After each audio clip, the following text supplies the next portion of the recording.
Hello guys, myself Shraddha Pal. Welcome you to CodeFix. It's an video meditation. So let's now start today's the problem.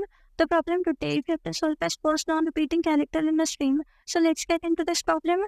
तो आज की जो ये problem है ना, उसके अंदर अपने को एक स्ट्रिंग दे रखी होगी और अपने को इस पूरी स्ट्रिंग में इटरेट करना है और हर पोजीशन के लिए बताना है कि उस पोजीशन तक अपनी जो भी स्ट्रिंग बनेगी उसके अंदर कौन सा ऐसा कैरेक्टर है जो कि रिपीट ना कर रहा हो और अपने को वही नॉन रिपीटिंग कैरेक्टर रिटर्न कर देना है।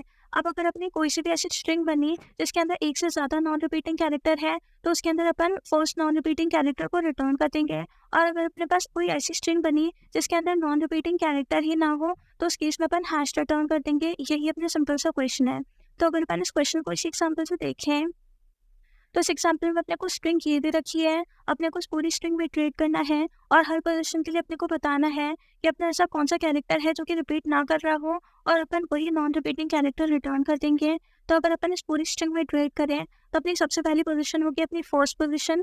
तो उस पोजीशन तक की स्ट्रिंग अपन लिख लेते हैं और उस पोजीशन तक अपने पास स्ट्रिंग में सिर्फ एक ही कैरेक्टर होगा जो कि ए होगा, जो कि एक नॉन रिपीटिंग कैरेक्टर है। तो अपन इसी को रिटर्न कर देंगे। तो अपना सबसे पहला आउटपुट जो है वो ए बन चुका है। अब अगर अपन अपनी नेक्स्ट पोजीशन पर मूव करें तो अपनी नेक्स्ट पोजीशन है अपनी सेकंड पोजीशन। तो सेकंड पोजीशन तक अपनी कौन सी स्ट्रिंग बन रही है? अपनी स्ट्रिंग में दो कैरेक्टर्स हैं जो कि डबल ए है। अब इसके अंदर कोई भी ऐसा कैरेक्टर नहीं है जो कि रिपीट ना कर रहा हो। तो अगर अपने पास कोई भी नॉन रिपीटिंग कैरेक्टर ना हो तो अपन क्या करेंगे? अपन हैश रिटर्न कर देंगे। तो अपन हैश रिटर्न कर देते हैं।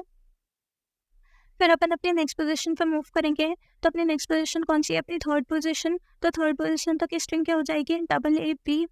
तो इसके अंदर सबसे पहला नॉन रिपीटिंग कैरेक्टर कौन सा है? ये जो दो ए है वो रिपीट कर रहे हैं तो ये अपने नॉन रिपीटिंग कैरेक्टर्स नहीं हुए। अपने को अपना सबसे पहला जो नॉन रिपीटिंग कैरेक्टर मिला है वो बी है, तो अपन बी को ही रिटर्न कर देंगे। फिर अपने नेक्स्ट पोजीशन पे अपन मूव करें तो अपनी नेक्स्ट पोजीशन फोर्थ और लास्ट पोजीशन है, तो वहाँ तक के अपन स्ट्रिंग लिख लेते हैं जो कि है डबल ए बी और सी। ठीक है। अब इसके अंदर दो नॉन रिपीटिंग कैरेक्टर्स हैं बी और सी। तो इस केस में अपन क्या करेंगे? इस केस में अपन अपना सबसे पहला नॉन रिपीटिंग कैरेक्टर रिटर्न कर देंगे जो कि बी है। तो अपन बी को ही रिटर्न कर देंगे। तो अपना आंसर क्या बन चुका है? अपना आंसर बन चुका है ए हैश डबल बी और ये ही अपना आंसर है। मतलब अपन क्वेश्चन अच्छे से समझ चुके हैं। अब अपन देख लेते हैं कि अपन इसको सॉल्व कैसे करेंगे। तो इसको सॉल्व करना तो यार बहुत ही ज़्यादा सिंपल है। अपन क्या करेंगे? अपन एक मैप मेंटेन करेंगे और फिर अपन हर पोजीशन तक इटरेट करते जाएंगे और उस पोजीशन तक अपनी जो भी स्ट्रिंग बनेगी उसके अंदर जितने भी कैरेक्टर्स होंगे उनको अपन उनकी फ्रीक्वेंसी के साथ में मैप में स्टोर कर देंगे और फिर लास्ट में कंपेयर कर लेंगे कि जिसकी भी फ्रीक्वेंसी 1 है, मतलब जो भी नॉन रिपीटिंग कैरेक्टर है, अपन उसी को रिटर्न कर देंगे। ठीक है। तो अपन एक बार ये करके देखते हैं। तो इसके अंदर अपने को सबसे पहली पोजीशन क्या मिली? सबसे पहली पोजीशन अपनी ए है। तो ए तक की अपनी जो स्ट्रिंग है वो क्या बन जाएगी? अपने पास उसके अंदर सिर्फ एक ही कैरेक्टर होगा जिसकी फ्रीक्वेंसी 1 होगी। तो अपन क्या करेंगे? जैसे ही अपने को किसी भी एलिमेंट की फ्रीक्वेंसी 1 मिलती है उसको अपन एक क्यू में स्टोर कर लेंगे। ठीक है। तो इसको अपन ने क्यू में स्टोर कर लिया है। ठीक है। फिर अपन क्या करेंगे? अपन क्यू में इटरेट करेंगे और देखेंगे कि अपने सबसे पहले कैरेक्टर के मतलब क्यू के फ्रंट की जो फ्रीक्वेंसी है वो क्या वो 1 है।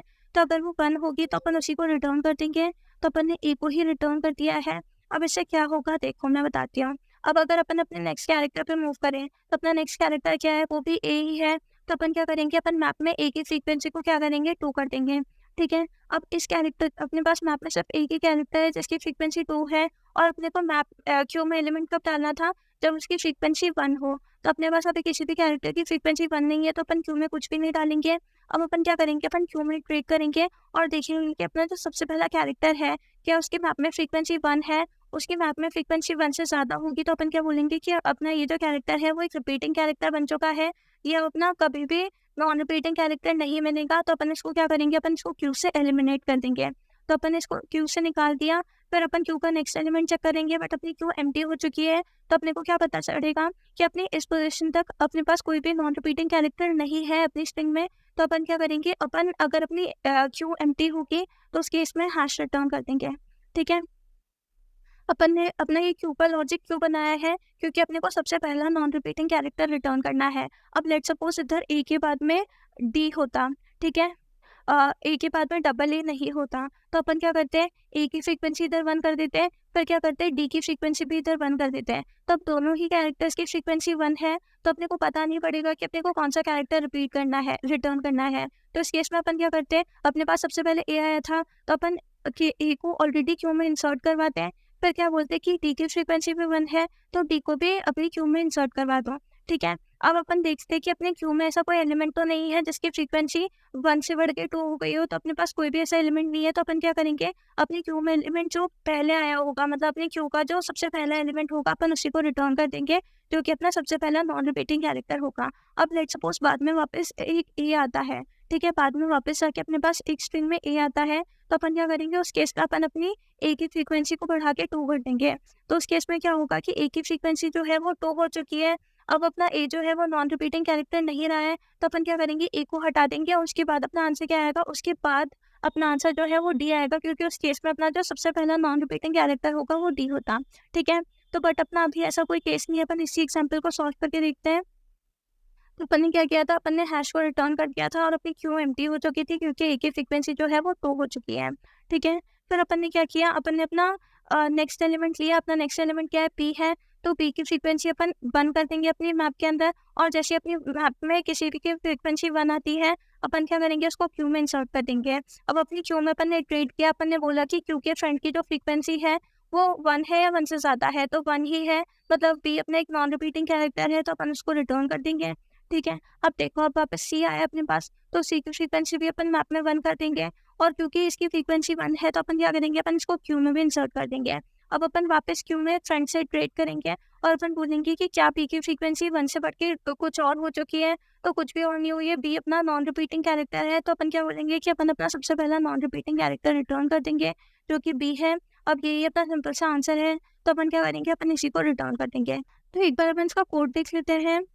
तो इसके कोड में मैंने सबसे पहले तो एक अनऑर्डर्ड मैप बनाया, जिसके अंदर मैं हर एलिमेंट को उसकी फ्रीक्वेंसी के साथ में स्टोर करूंगी, और एक मैंने क्यू बनाया जिसके अंदर अपने को पता चलेगा कि अपना फर्स्ट नॉन रिपीटिंग कैरेक्टर कौन सा है, और एक मैंने आंसर स्ट्रिंग बनाई है जिसके अंदर मैं अपना आंसर स्टोर करूंगी और लास्ट में उसी को रिटर्न कर दूंगी। फिर मैंने क्या किया है, मैंने अपनी पूरी स्ट्रिंग में इटरेट किया है, और अपनी स्ट्रिंग में इटरेट करके मैंने मैप में उसकी फ्रीक्वेंसी को बढ़ा दिया है, मतलब मैप में उस कैरेक्टर की फ्रीक्वेंसी को प्लस प्लस कर दिया है। फिर मैंने बोला कि अगर मैप में उस कैरेक्टर की फ्रीक्वेंसी जो है वो 1 है, तो क्या करूँ, उस एलिमेंट को क्यू के अंदर पुश कर दो। फिर मैंने बोला कि अपनी क्यू की स्टार्टिंग से इटरेट करूँ, और जब तक अपनी क्यू एम्प्टी ना हो जाती है, या फिर ऐसा ऐसा है कि अपने मैप में उस क्यू के फ्रंट एलिमेंट की फ्रीक्वेंसी जो है वो 1 से बड़ी है, तब तक क्यू के अंदर उस एलिमेंट को पॉप करते रहो। फिर देखो कि अगर क्यू एम्प्टी है, मतलब अपने पास कोई भी एलिमेंट नहीं बचा है क्यू के अंदर, तो अपन क्या करेंगे, अपन हैश रिटर्न कर देंगे, नहीं तो क्यू का फ्रंट रिटर्न कर देंगे। यही अपना सिंपल सा सोल्यूशन है, एक बार सबमिट करके देखते हैं।